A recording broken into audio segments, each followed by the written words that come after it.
این روزی خوبی برای امریکا، برای اروپا و صلح در جهان است. واقعاً. بعدی ماها کشمکش با وکیلان حزب جمهوری خواه، رئیس جمهور جو بایدن روز چهارشنبه قرار کمک تقریباً 100 میلیارد دلاری برای کشورهای خارجی را امضا کرد. از این حساب 61 میلیارد دلار برای کمک به اوکراین خرج می شود که 2 سال باز است با روسیه می جنگد. امریکا در بر دوستانش می ایستد. همراه در مقابل دیکتاتورها می ایستیم. ما به کسی تعظیم نمی کنیم، به خصوص به ولادیمیر پوتین. ولادیمیر زلنسکی رئیس جمهوری اوکراین گفت که از بایدن و کنگره سپاسگزار است. Я вдячний президенту Байдену, Конгресу, усім американцям. بایدن گفت الکی قرار درباره ارسال اسلحه با ارزش 1 میلیارد دلار را امضا کرده است و انتقال آنها از چهارشنبه آغاز شد.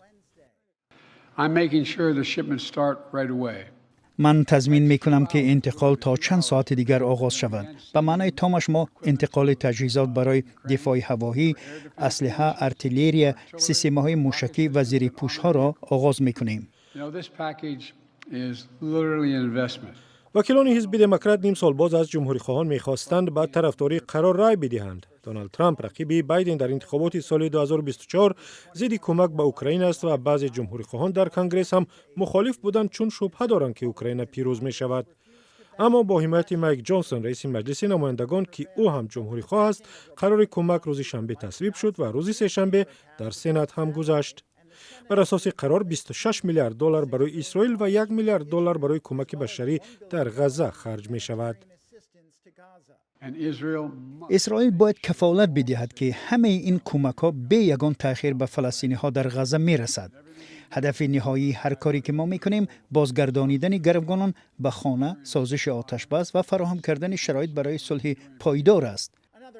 8 میلیارد دلار دیگر برای تایوان و دیگر همپیمان‌های آمریکا در نزدیکی چین پیش بینی شده است تا با قدرت نظامی آن مقابله کرده توانند. بایدن همچنین قرار علاهیده را امضا کرد که به کمک‌های وابسته است و استفاده شبکه تیک تاک را در آمریکا منع می‌کند. مگر اینکه مالک آن بایدنس تیک تاک را تا 9 ماه و یا 1 سال دیگر به یگان شرکت آمریکایی بفروشد. مدیر تیک تاک روز چهارشنبه گفت باور دارد که دادگاه این قرار را به اعتبار می‌کند.